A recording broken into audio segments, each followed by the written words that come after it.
வணக்கம். நாங்கள் இன்று காண இருப்பது ஆடி அமாவாசை. இந்த ஆடி அமாவாசையை நாங்கள் எடுத்துக்கொண்டோமானால் வருடத்தில் 3 அமாவாசைகள் வருகின்றன. அதாவது ஆடி அமாவாசை, புரட்டாதி அமாவாசை, அதாவது மகாலி அமாவாசை என்று கூறப்படுகின்றது. மூன்றாவது தை அமாவாசை. இந்த 3 அமாவாசைகள் வந்த பொழுதும் பிரதானமாக எடுத்துக்கொள்ளப்படுவதே இந்த ஆடி அமாவாசையாகும். அதற்கான காரணம் எமது பிதுர், அதாவது மூதாதையர்களுக்காக நாங்கள் செய்யப்படும் ஒரு விரதமாகும். இந்த விரதத்தை நாங்கள் எடுத்துக்கொண்டோமானால் ஒருவர் இறந்தவுடன் அவருக்கு முடிந்தவரை நாங்கள் திதிகளை செய்து வரலாம்.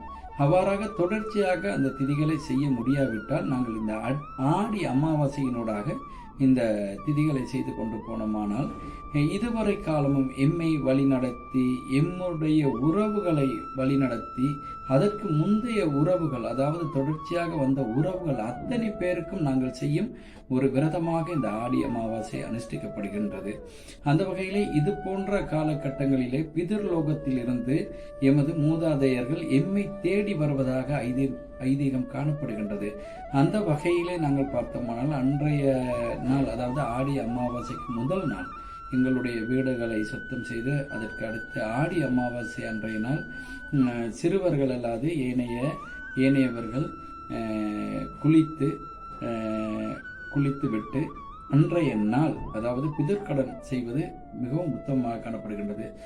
அன்றைய நாள் நாங்கள் பார்த்தோமானால் நிறைய, அதாவது சமுத்திரங்கள், கடல் நோக்கி மற்றும் ஆறுகள் தொடர்பான நீர் குளங்கள் சம்பந்தப்பட்ட இடங்களிலே, அதாவது இந்த ஆடி அமாவாசை பிதுர் தர்ப்பண காரணங்கள் செய்வாங்க.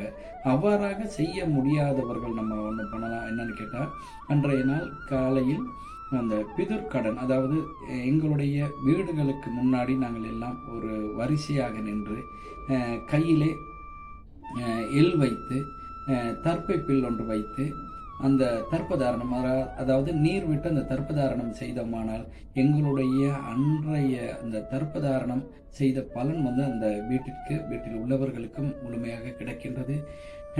இதனால் எங்களுடைய அந்த பிது மூதாதையர்கள் அவர்களுடைய ஆசைகள் எங்களுக்கு அன்றைய நாளில் முழுவதுமாக கிடைப்பதற்கான வாய்ப்புகள் அதிகமாக காணப்படுகின்றது. நாங்கள் பார்த்தோமானால் எங்களுக்கு நிறைய தடைகள் ஏற்படுகின்றது. நாங்கள் ஏதேனும் ஒரு காரியங்களை செய்ய ஏற்பட்டால், சுப நிகழ்வுகளாக இருக்கட்டும், மற்ற தொழில் சார்ந்த விடயங்களாக இருக்கட்டும், நோய் நொடிகளும் காரணமாக இருக்கலாம், இது போன்ற விடயங்கள் அதிகமாக காணப்படுவதற்கு இந்த பிதிர் தோஷங்களே ஒரு வகையில் காரணமாக அமைகின்றது. எனவே இந்த ஆடி அமாவாசை காலங்களிலே, அதாவது ஆண்களை நோக்கி நாங்கள் அவர்களுக்கான ஒரு வஸ்திரம், உடை எடுத்து வைத்து, பெண்களாக இருந்தால் அவர்களுக்கு உடுத்தக்கூடிய ஒரு சாரி போன்ற ஒரு புடவைகளை வைத்து நாங்கள் சரியாக பகல் யமகண்டம் ராகு காலங்களை நகர்த்தி சுப நேரங்களில் அவர்களுக்கு தலவாழை இலையில் அவர்களுக்கு வேண்டப்பட்ட அனைத்து பிடித்த உணவுகளையும் வைத்து நாங்கள் நீர் தெளித்து அந்த இடத்தில் அவர்களுக்கு படையல் போட்டு அந்த காகத்திற்கு அந்த சாதத்தை படைக்க வேண்டும்.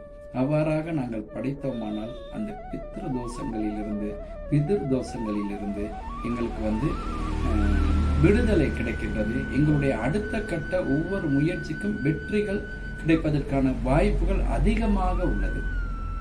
அது மாத்திரமல்லாது அந்த காகம் எமது மூதாதையர்கள் அப்படின்னு கருதப்படுது. அதனால சாதம் மற்றும் நெய் சாதம் படைத்து அந்த காகங்களுக்கு வைத்தோமானால் அதிலிருந்து நிறைய சாபங்கள் விலகுகின்றதாக ஐதீகங்கள் கூறுகின்றன.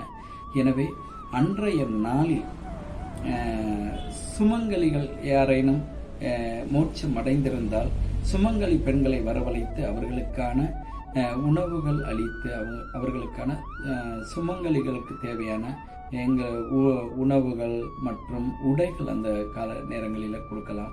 மற்றது பசுக்கள் இருந்தால் அகத்தி கீரைகள் சம்பந்தப்பட்ட உணவுப் பொருட்களை கொடுக்கலாம். இது போன்று நாங்கள் செய்கின்ற பொழுது எங்களுக்கு அந்த பிதுர் சாபம் விலகி எங்களுக்கு நன்மைகள் நடப்பதற்கான நிறைய வாய்ப்புகள் இருக்கின்றது.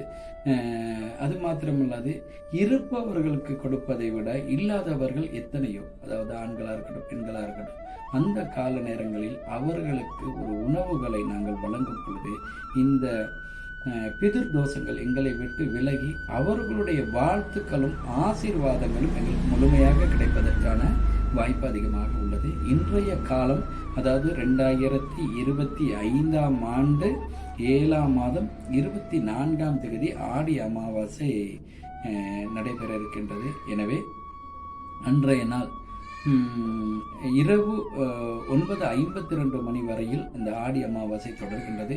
அன்றைய நாளில் நீங்களும் பிதுர் அதாவது எமது மூதாதையர்களுக்கு இது போன்ற தர்ப்பணங்களை பண்ணி அவர்களுடைய ஆசிகள் கிடைக்கப்பெற்று உங்களுக்கும் உங்களுடைய குடும்பங்களுக்கும் ஏற்படுகின்ற அனைத்து விதமான தடைகளிலுமிருந்து விடுதலை பெற வேண்டும் என்று கூறி உங்களிடமிருந்து விடைபெறுகிறேன். நன்றி, வணக்கம்.